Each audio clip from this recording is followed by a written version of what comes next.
अरे मॅडम, काय डाउनलोडिंग? मंगेश दादा, ते गोपाळजींकडे ना खूप महत्वाचं काम होतं. ते दुकान बंद आहे. तुम्ही पाहिलं का त्यांना? रोजच बघतोय की. अहो, आज पाहिलं का? नाही नाही, आज नाही बघितलं. ते लक्याला माहित असेल बघा. बर. हा. लकी दादा, हाँ बोला, कुठला चहा पाहिजे? लेकी स्पेशल घंटा, घंटा स्पेशल लेकी का स्पेशल लेकी घंटा? अहो चहा नकोय, गोपाळजी हवेत. तो नाही मिळत माझ्या दुकानात. अहो तसं नाही, तर दुकान बंद आहे ना, तर ते येऊन गेलेत का पुन्हा कुठे? नाही, तो आलाच नाही. एकतर त्या रंजना अक्कांना कसं तरी कटवले. आता त्या मला शोधतच येत असतील. त्याआधी गोपाळजींना भेटून प्रेग्नन्सी बद्दल बोललं पाहिजे. ठीक आहे, थँक्यू. हो अरे मॅडम, काय झालं? टेन्शन मध्ये दिसताय. सोडू का रिक्षाने कुठे जायचं असेल तर? नाही नको. नक्की? हो हो, थँक्यू.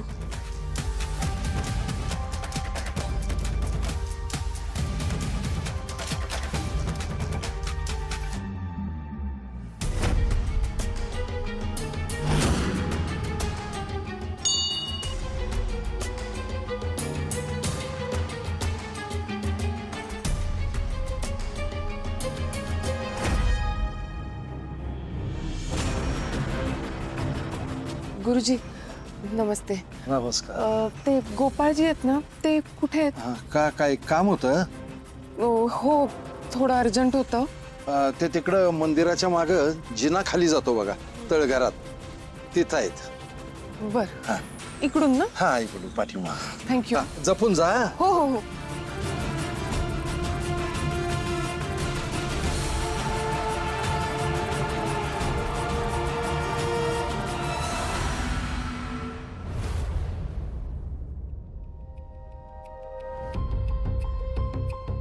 माझ्या औषधाचं कारण सांगून त्या आर्याला भेटायला गेलेत.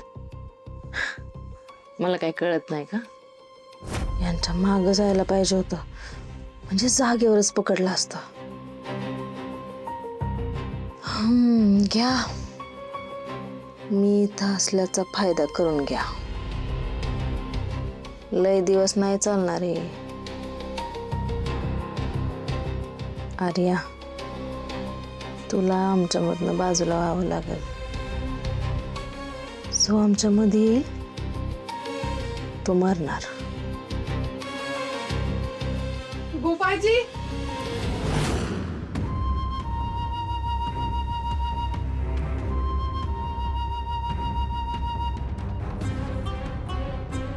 ही आर्या इकडं काय करते?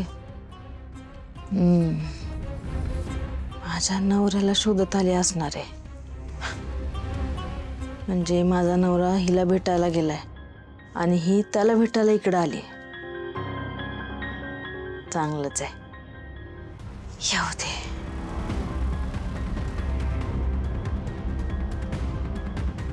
गोपाळजी, ललिताई, आर्या ते गोपाळजी कुठे आहेत? तुमच्या सोबत होते ना? तुम्ही इथं काय करताय? अहो ते तुम्हालाच भेटायला आले होते ना. ते मला कळलं तुम्ही 2 दिवसापासून इथे. बसा बसा बसा. अहो नाही नाही, निघते ना. आओ बसा. हो, माझ्यासोबत पण बसत जा, वेळ घालवत जा. सारखं काय आपलं गोपाळजी गोपाळजी गोपाळजी. अहो नाही, ते मी सहजच विचारलं तर होते इथं, कळलं तर. काय काम चालू आहे तुमचं इथे? हेच रंगरंगोटीचं. हा, गोपाळजी होते ना तुमच्या सोबत? दिसत का नाहीत? ते होय, ते येऊन गेले पण दुकानावर. काही काम होतं का त्यांच्याकडं? हा,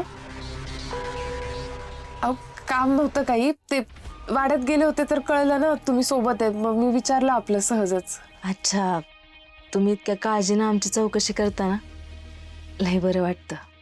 तुमचं नेमकं काय काम चालू असतं इथे?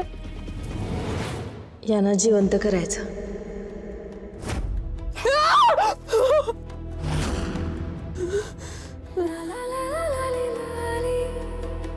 पण अजून माझं काम संपलं नाहीये, आता संपवायचंय.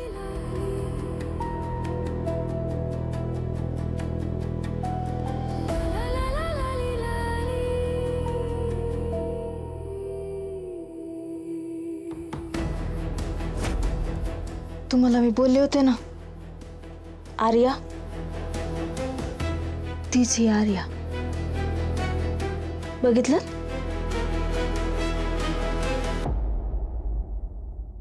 तुम्हीच सांगा आता काय करू मी हिचं.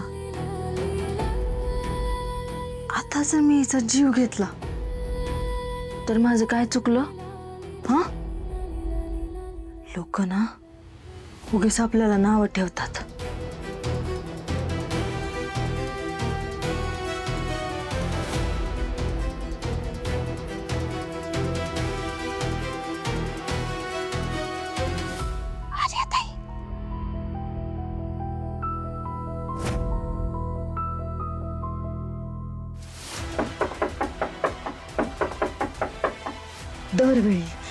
दरवेळी कशी काय वाजते? हिचं नशीब एवढं जोरावर काय? आर्याताई, आर्याताई, ओ आर्याताई, काय झालं तुम्हाला? हा,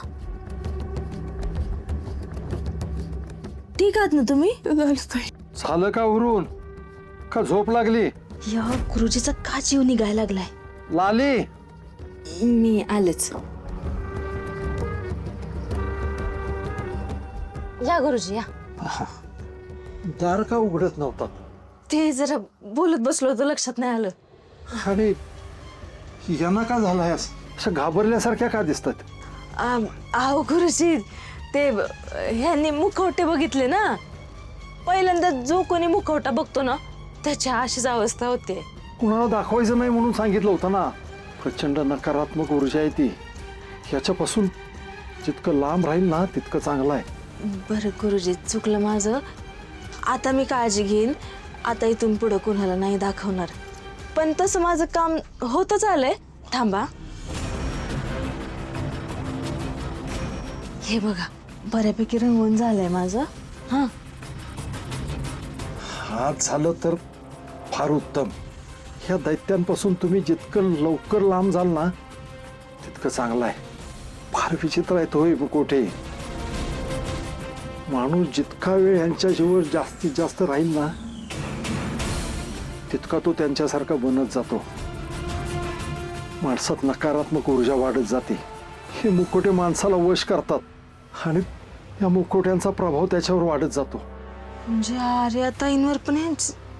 त्या गेल्या, मुखवटा बघून घाबरल्या असतील ना त्या. आणि मी सांगितलेलं तुम्ही लक्षात ठेवा. येतो मी.